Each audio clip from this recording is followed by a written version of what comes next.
Olá, tudo bem? Eu sou a professora Caterina e na aula de hoje nós veremos sobre os catalisadores e como que nós podemos caracterizar as reações feitas por esses catalisadores homogêneos.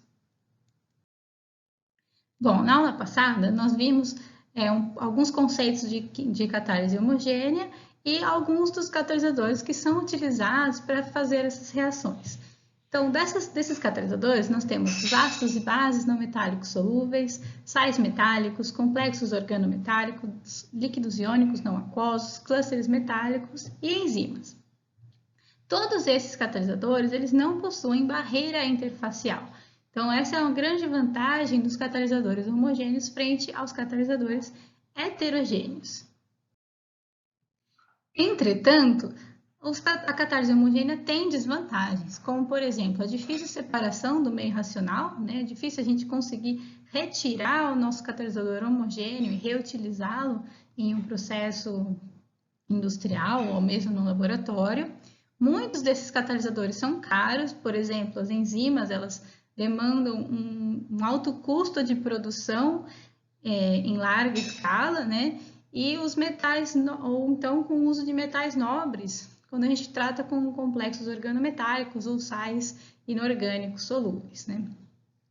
Além disso, há uma grande sensibilidade a impurezas e esses catalisadores, eles costumam ter uma menor estabilidade térmica quando comparados com catalisadores heterogêneos. Mas, das vantagens que nós temos é que a gente pode utilizar esses catalisadores, justo por eles não serem tão estáveis em temperaturas elevadas, a gente utiliza eles em condições reacionais mais amenas. Então, a gente gasta menos energia para fazer uma reação numa catálise homogênea. Eles costumam apresentar uma maior atividade e seletividade frente a catalisadores heterogêneos. Eles podem ser desenhados e modificados facilmente com mudanças estruturais do ligante ou alterando o metal do seu complexo metálico. Nós podemos ter um melhor controle da temperatura reacional nos sítios catalíticos. O que eu quero dizer com isso? Que não há uma resistência de transporte de massa e calor para o sítio catalítico. Ele é homogêneo, ele está completamente dissolvido naquela solução. Então, o calor da sua reação vai direto para aquele sítio catalítico, que é diferente de um catalisador heterogêneo, né? E eles podem ser caracterizados e a gente consegue conhecer o mecanismo exato desta reação. Então, na aula de hoje, a gente vai focar nessa parte, né? Nós podemos focar em conhecer exatamente o mecanismo dessa reação. Para a catálise heterogênea, nós podemos ter algumas noções. Agora, tem diversos avanços, né, na ciência que fazem com que a gente consiga propor melhor os mecanismos que ocorrem na catálise heterogênea também. Mas é muito mais fácil você determinar o mecanismo de uma reação homogênea do que de uma reação heterogênea. E como que a gente faz isso? Bom, primeiro a gente tem que observar a reação. Então, a gente pode fazer isso através do uso de técnicas de RMN e de infravermelho, por exemplo. São as principais que são usadas, mas a gente pode usar UV-Vis, Raman, EPR, enfim, diversas outras técnicas que podem auxiliar a gente observar essa reação e propor um mecanismo para esta determinada reação. O que nós temos com o RMN, por exemplo, a gente pode utilizar elevadas concentrações. Quando a gente está tratando com reações que consumem gás, nós temos que utilizar um tubo de RMN especial de safira, que tem uma válvula de titânio para essas reações de pressões elevadas. O que nós temos, o problema de difusão, né, do gás que está na fase gasosa e do gás que está dissolvido em solução. Então, nós temos um consumo rápido do gás que está dissolvido e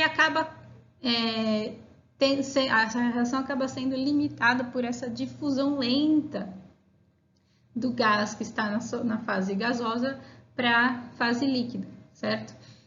E acaba, então, se a gente consumir todo o gás que está no tubo, que ele é pequeno, né, acaba acabando a reação, a gente não tem uma noção muito boa da cinética dessa reação a partir de estudos por RMN. Mas já a gente consegue ter uma boa noção do que está acontecendo na sua reação, né? Então, a gente tem um consumo de gás e a gente, por RMN, a gente consegue ter uma detalhada informação estrutural do complexo inicial, dos intermediários e do complexo final e assim por diante, tanto do produto, dos intermediários formados e do reagente. Para o infravermelho, a gente consegue trabalhar com baixas concentrações, a gente consegue também trabalhar com pressões elevadas, tem um aparato especial para isso. A gente consegue fazer, então, uma reação in situ, que é diferente, né, da reação de RMN, que a gente faz, fecha o tubo e analisa. Para o infravermelho, a gente consegue analisar durante a reação mesmo, que está acontecendo, certo? Só que com o infravermelho, a gente não tem uma grande informação estrutural. Então, na verdade, as técnicas costumam ser aplicadas de uma maneira complementar. A gente nunca utiliza só RMN ou só infravermelho para dizer com certeza o que está acontecendo no mecanismo da reação. Normalmente se utilizam diversas técnicas para que a gente conseguir ter uma noção melhor do que está ocorrendo. Então aqui eu trouxe para vocês alguns exemplos de como que a gente pode aplicar essas técnicas para a gente visualizar e propor um mecanismo de reação. Então, por exemplo, com o uso do RMN, a gente consegue acompanhar as reações para a gente identificar intermediários e obter informações cinéticas daquela reação. Então, normalmente, quando a gente já sabe o que está acontecendo, a gente tem uma proposta do que está acontecendo, a gente pode utilizar substratos marcados. Então, utilizando deutério ou carbono 13, certo? Isso intensifica o sinal do seu RMN e facilita a identificação de fato dos intermediários. Então, vamos levar em consideração esta reação de hidrogenação, utilizando um catalisador de ródio em metanol, certo? Então, a gente parte deste alceno para chegar no alcano. Bom, então, para esta reação, o que foi proposto é que nós temos o complexo inicial de ródio coordenado ao seu ligante de fosfina com duas moléculas de solvente. Nós estamos tratando no meio com metanol, então o solvente coordenado é o metanol. A primeira etapa desta reação envolve a coordenação do substrato a este complexo, formando o intermediário número 6, em que nós temos o ródio coordenado na dupla ligação e a carbonila da amida. A próxima etapa é a entrada da molécula de hidrogênio, sendo coordenada, né, ao ródio, formando o complexo octaédrico, seguido, então, da adição do hidrogênio no carbono beta da dupla ligação, sendo que o carbono alfa fica coordenado ao ródio, e a próxima etapa, então, seria a migração deste hidrogênio ao carbono alfa do substrato, formando, então, o nosso produto e regenerando o nosso intermediário, o nosso complexo inicial. Então, nós temos o complexo inicial partindo por 3 intermediários. Já de cara, eu falo para vocês que esse intermediário aqui não foi detectado pelas técnicas de RMN, mas eles conseguiram determinar a formação do intermediário 6 e do intermediário 7. Por exemplo, pelo RMN de fósforo 31, foi possível determinar que para o fósforo A havia um acoplamento do fósforo com o carbono. Então, ele conseguiu ver esses desdobramentos, que indicava que o fósforo estava muito próximo a um átomo de carbono, certo? E estava trans a ligação do ródio. Né? Então, seria aqui, este fósforo está enxergando esse carbono que está trans a ele. Para o intermediário 7, ficou evidente, né, pelo RMN de carbono, a existência do carbono beta que estava hidrogenado e também pelo RMN de próton foi mostrado que o carbono alfa ele estava coordenado ao ródio, mostrando a interação, né, do ródio com o carbono ligado diretamente a ele. Então, com a técnica de RMN, foi possível propor este ciclo catalítico para esta reação. Então, por exemplo, para outras reações, nós podemos propor diversos ciclos diferentes. Então, nós temos, por exemplo, para a carbonilação de um alceno, nós podemos ter um mecanismo chamado de ciclo do hidreto ou ciclo do metóxido. Então, qual que é a diferença? Nós temos aqui um catalisador, né, que é um catalisador de paládio coordenado a um ligante de fosfina, ao solvente, que é o metanol, e ao hidreto.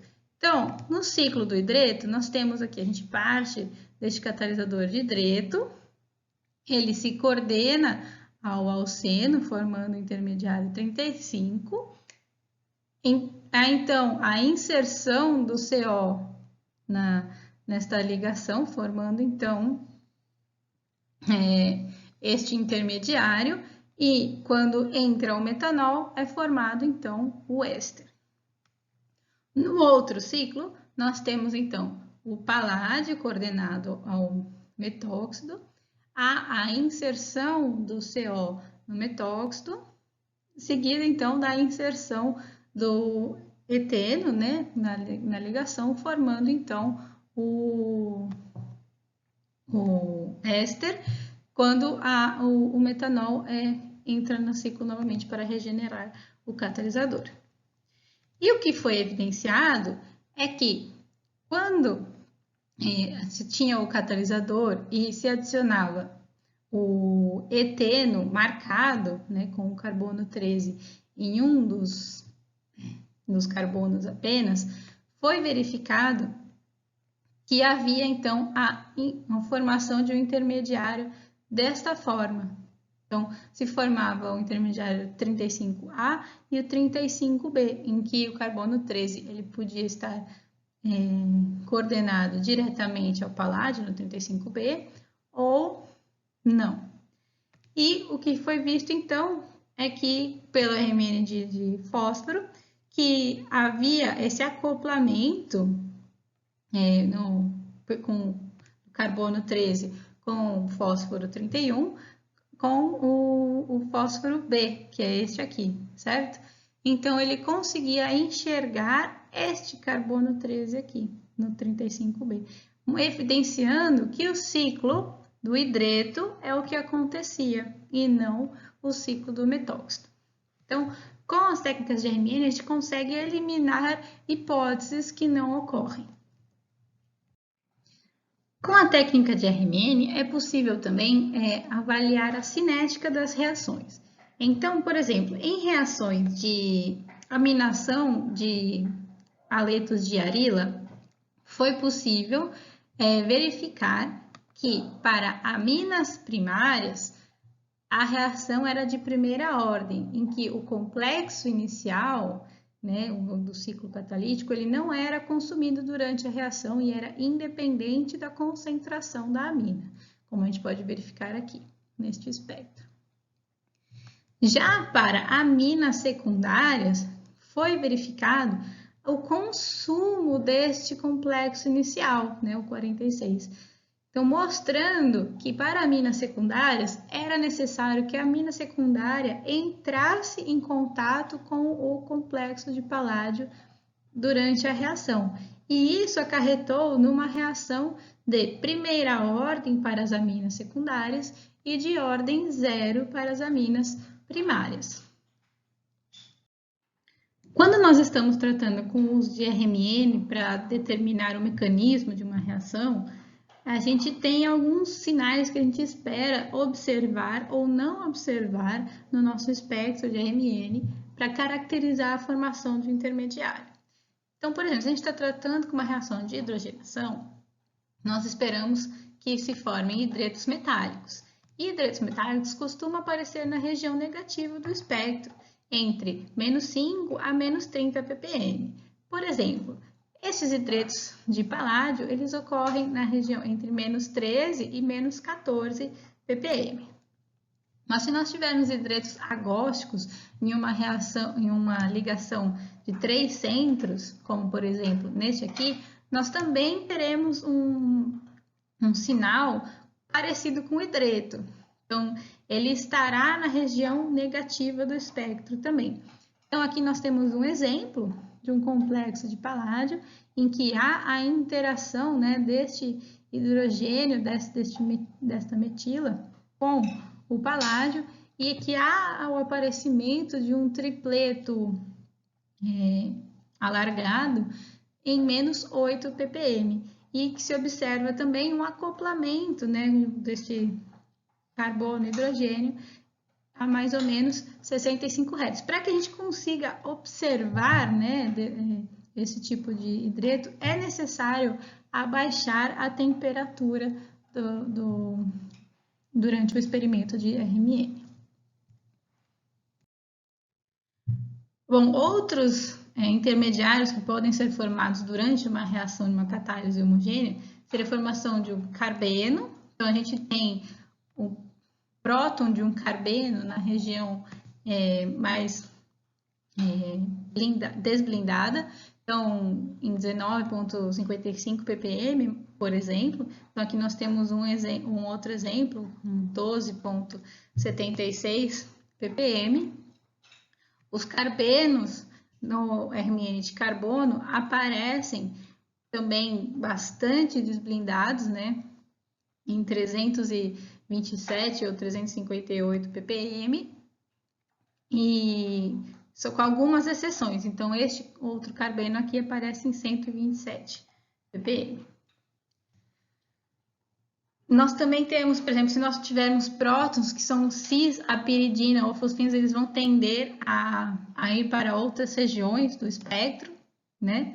Então, por exemplo, dependendo de como ele está coordenado, né, como o ligante está coordenado ao nosso complexo, ele pode ter um hidrogênio que vá ficar acima do metal e este hidrogênio aqui é deslocado para uma maior frequência.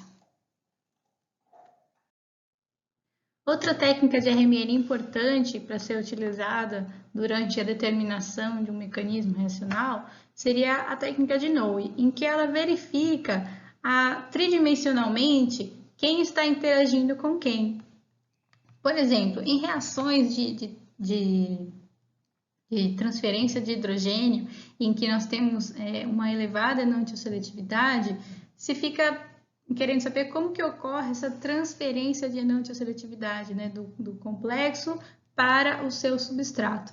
Então, aqui nós temos um exemplo, né, em que nós temos este ligante, que tem esses hidrogênios H6 e H6'. Com o Noe, a gente verifica que o H6' ele pode interagir com este hidrogênio aqui, certo? Então, a gente consegue fazer com que ele entre numa coordenação, que o ligante que vai entrar em contato, né, com o complexo, ele entre numa conformação preferencial. Então, por exemplo, aqui nós temos, né, os hidrogênios HA, HB, HC, HD e HD'. Então, o hidrogênio 6, ele interage com o hidrogênio HA, certo? Que é este hidrogênio aqui, como está mostrado aqui. E o hidrogênio 6', que é este aqui, ele interage com o próton do substrato HD, como está mostrando aqui. Então, com isso, a gente consegue mostrar a coordenação numa geometria preferencial deste ligante.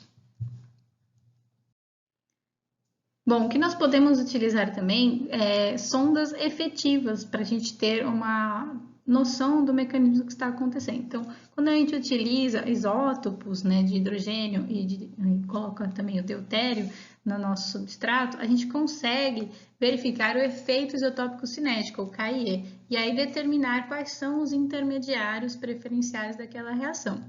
Então, por exemplo, para um determinado complexo desse tipo aqui, quando foi observado uma relação de próton e deutério de 1,2, foi determinado que havia uma interação tricentrada, né, desse tipo do hidrogênio.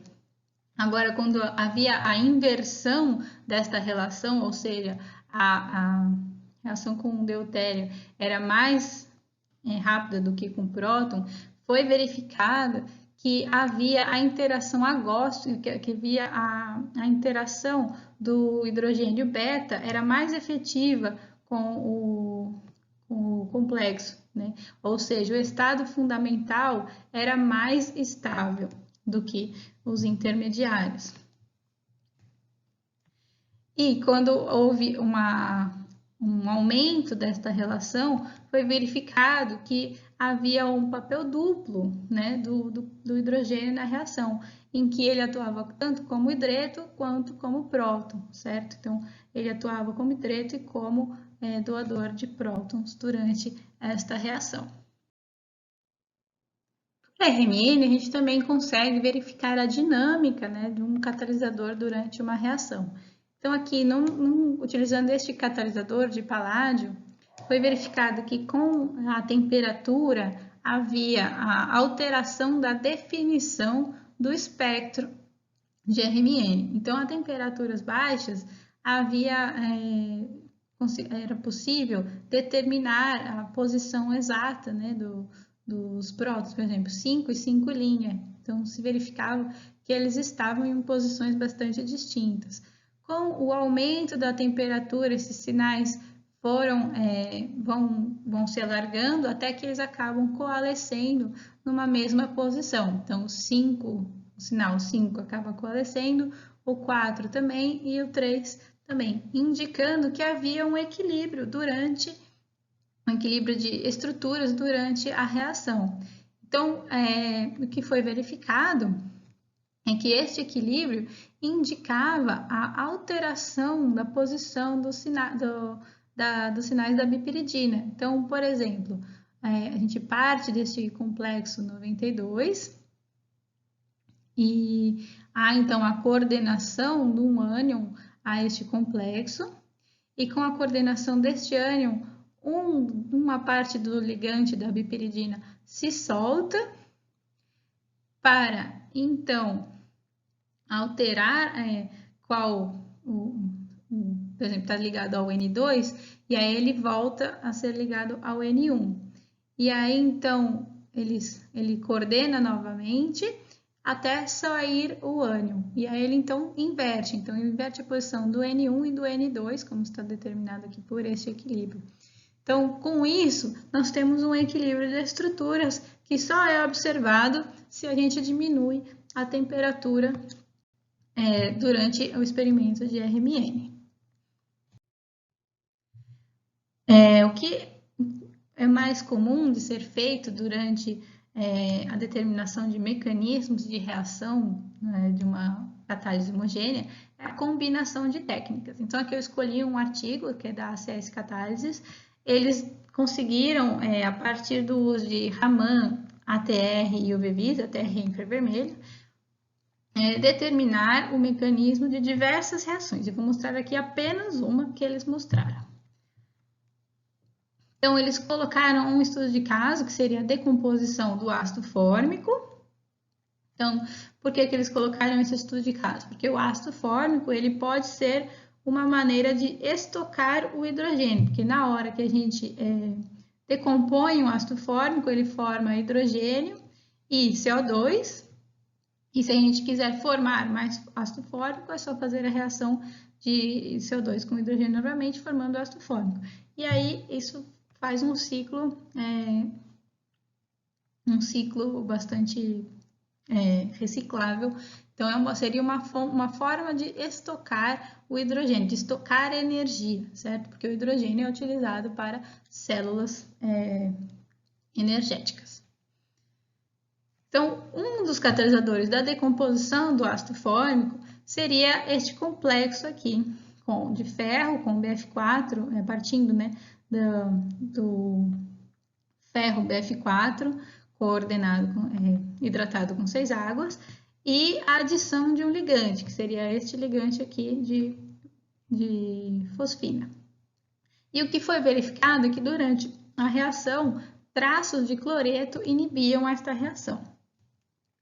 Interessantemente, se você prepara um complexo com este ligante e com hidreto, com o mesmo ânion, né, BF4, ele consegue fazer essa reação de decomposição do ácido fórmico.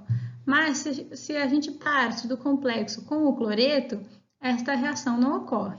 Então, a gente já tem uma ideia, né, de que se forma um complexo com cloreto, por isso, os traços de cloreto inibem esta reação. Então, o que eles fizeram? Eles fizeram esta reação e avaliaram a reação por UV-Vis inicialmente. Então, primeiro fizeram um espectro do complexo, observaram as bandas de pi estrela, uma banda de transferência de carga, MLCT, e uma banda em 318 nanômetros, que mostrava a interação do solvente, que era o THF, com o complexo.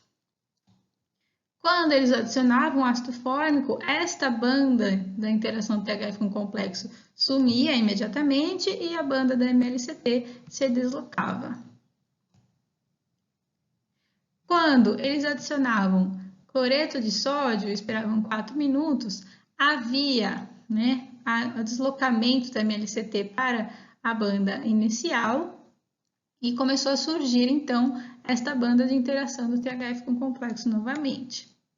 Deixando mais tempo, a gente verifica que estas bandas foram começando a surgir e surgiu uma banda mais aqui, certo? Então, eles decidiram estudar esta reação por Raman e conseguiram verificar que quando era adicionado cloreto de sódio, se formava, né, esta banda, né, de ferro-cloreto, certo? Então, para as 3 adições de cloreto de sódio, né, 4 minutos, que é o espectro marrom, 12 minutos o espectro verde, 30 minutos o espectro rosa, esta banda ferro-cloreto está presente. Para o complexo sozinho, que é o vermelho, nós temos a interação do ferro com o THF, como era evidenciado já por UV-Vis, do ferro com a porfirina e o ferro com a porfirina.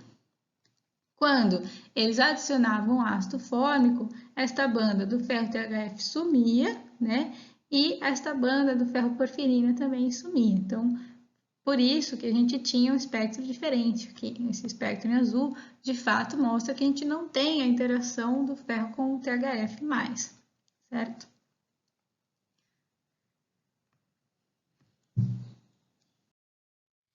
E com isso, eles conseguiram propor que a existência de 2 intermediários durante a reação, certo? Então, quando eles colocavam, né, o complexo de ferro em THF na presença do ligante, havia a formação do complexo com o THF, do complexo com a porfirina e o THF, que foi observado por UV-Vis e por Raman.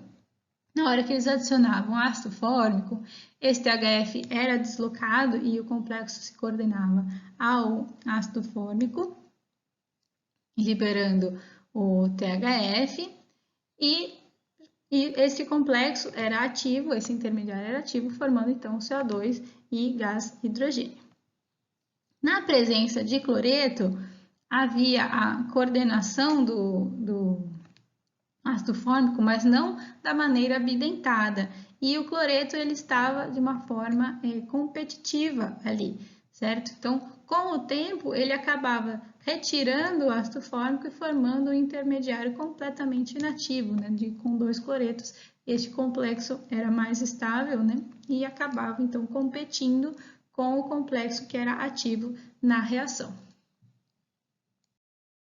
Bom, então o que a gente viu, né, durante essa aula, que é importante a gente saber o mecanismo de uma reação, para que a gente consiga provar o mecanismo dessa reação, é importante que a gente determine os intermediários e verifique a cinética desta reação, né? Como esse complexo está interagindo com seus ligandes, com seus substratos, e para isso é necessário que a gente utilize técnicas como RMN, infravermelho, Raman e UV-Vis. Então, todas essas técnicas aqui, elas são muito importantes para as próximas aulas que eu vou mostrar para vocês, em que a gente consegue agora determinar as etapas catalíticas que ocorrem durante um processo de catálise homogênea. Caso vocês tenham dúvidas, por favor, me escrevam e até a próxima. Tchau!